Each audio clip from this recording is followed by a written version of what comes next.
আপনার কথাকে যদি কেউ গুরুত্ব না দেয়, তাকে শেখানোর দায়িত্বটা কিন্তু আপনার নয়।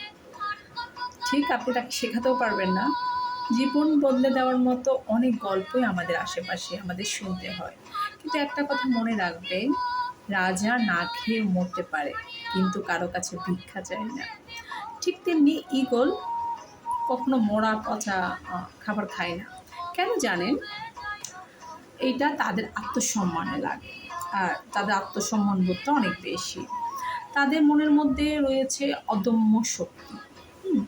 আপনি বলতে পারেন স্ট্রং মেন্টালিটি, মানসিকতা ভাবে দৃঢ়ভাবে চাই। তা হতে হলে প্রথমে আপনি যদি দৃঢ় এবং মেন্টালি স্ট্রং করতে চান, প্রথমে আপনাকে অযাচিত আগ্রহগুলো কমিয়ে দিতে হবে। সব সময় আপনি আপনার প্রতিক্রিয়া জানাতে যাবেন না। প্রথমত আপনার একটু খারাপ লাগবে, পর আস্তে আস্তে সয়ে যাবে সব কিছু। সবার সব কথায় প্রতিক্রিয়া দেখাবেন না, সবাইকে খুশি করতে যাবেন না, এসব চেষ্টা একেবারে বাদ দিয়ে দেবেন। এটা আপনার শক্তি নয়, এটা আপনার দুর্বলতা। আপনার দুর্বলতা আপনি সবাইকে দেখাবেন না। চুপ করে নিজেকে বুঝাতে শিখুন। কেউ যদি বলে তুমি বেশি কথা বলো, তার সাথে কথা বলা কমিয়ে দেন। তার সাথে খুব একটা বেশি কথা বলারও দরকার নেই। আপনার কথাকে যদি কেউ গুরুত্বই না দেয়, তাকে শেখাতে যাবেন না। হ্যাঁ, এটা এমন হবে, ওইটা এমন হবে, ঠিক আছে না? আপনার সব অভিযোগ কারো কাছে বলারও দরকার নেই। তাদের কাছে এই আবেগ, এই ভালোবাসার কোনো মূল্যই থাকবে না। যাদের জন্য আপনি পুড়ে যাবেন, তারাই একসময় দেখা যাবে আপনাকে কুড়ে কুড়ে খাচ্ছে। আর আপনার চোখ যখন খুলে যাবে, যখনই আপনার চোখ খুলে যাবে, তখনই আপনি বুঝতে পারবেন মূলত চোখ খুললেই আপনি দেখবেন আপনার প্রত্যাশাগুলো কমতে শুরু করছে, শান্তি বাড়তে শুরু করেছে। কথা বলতে চাওয়ার, দেখা করতে যাওয়ার এই যে একটা তৃষ্ণা থাকে, এটা আস্তে আস্তে মরে যাবে এবং পার হয়ে যাবে। জীবনটা একদম অন্যরকম হয়ে যাবে।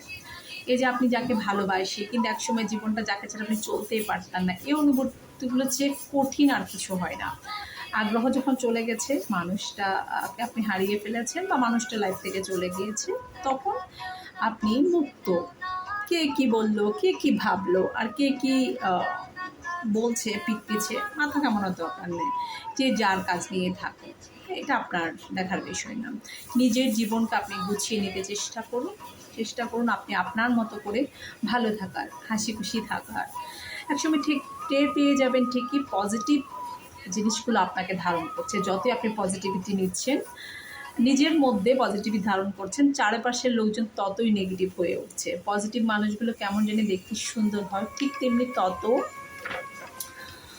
আপনি সংগ্রামী মানুষগুলোকে কাছ থেকে দেখতে পারবেন। তাদের সংগ্রামটা হবে নিঃশব্দ, একা এবং আপনার গভীর ভিতর থেকে। জেনে রাখুন, অনুভূতি দিয়ে কিছুই হয় না। যে ভালোবাসা, অভিমান, কষ্ট সব কিছু প্রকাশের জন্য শব্দের দরকার। আমরা হয় না যে শব্দ ছাড়া মূলত কিছু হয় না। দেখেন আপনি তুড়ি বাজাতে একটা শব্দ লাগছে, ঠিক তেমনি অন্যের শব্দের জন্য দরকার সাহস। আপনার নিজেই যখন আপনি আগাচ্ছেন, ঝগড়া কাছে বাদ দেন, চুপ থাকার শিখে যান, এবং এটা একটা বড় ধরনের শক্তি। মন খারাপ কমিয়ে নিতে হবে আস্তে আস্তে। আপনি কেমন যেন মন খারাপই হবে না। যদি কখনো নিজের কাছে নিজে হেরে যান, তবে ওই হেরে যাওয়া থেকে উঠে যাওয়া তো হয়ে যাবে আপনার জন্য একটা সাহসিকতা। এই উঠে দাঁড়ানোটার পর আপনি থাকছেন আপনার সবচেয়ে বড় শক্তি, আপনার সবচেয়ে বড় বিজয়। যেখানে থাকবে শুধু আপনি এবং আপনার যে কোনো বাড়তি ইমোশন বাদ থাকবে, শুধু আপনি আর আপনার নতুনত্ব, নতুন সংগ্রাম। এবং আপনি আপনাকে গুরুত্ব দিচ্ছেন, অন্যকে খুব একটা গুরুত্ব দিবেন না। যেখান থেকে আপনার ইগোটিক শুরু হয়ে গিয়েছে, আপনার সবাইকে নিঃশব্দে ছেড়ে আসা, আস্তে আস্তে সরে আসছেন। কেমনি যেন আপনি সরে এসেছেন। এবং যারা খুব কাছের কিছু দর্শক আছে না, আমাদের কাছের কিছু মানুষ, আমাদের পিঠ পিছে আমাদের কিছু সমাজের মানুষ যেটাকে বলে, তারা আপনাকে গসিপিং করতে করতে একটা সময় নিজে থেকেই সরে যাবে। ওইটার জন্য আপনাকে একটু ধৈর্য ধরতে হবে, এবং আপনার ভেতরের আপনাকে, আমার ভিতরের ইরাকে আমি শক্ত করতে, জেন মিররকে শক্ত করতে আমার যেরকম লেগেছে যথেষ্ট সাধনা এবং মহান রব্বুল আলামিনের উপর দৃঢ় বিশ্বাস, আমি পেরেছি, আপনিও পারবেন। শুধু লাগবে একটু ইচ্ছার শক্তি এবং কিছুটা চুপ থাকা, কিছুটা সরে আসা মানে প্রত্যাবর্তন মানেই কিন্তু পরাজয় নয়।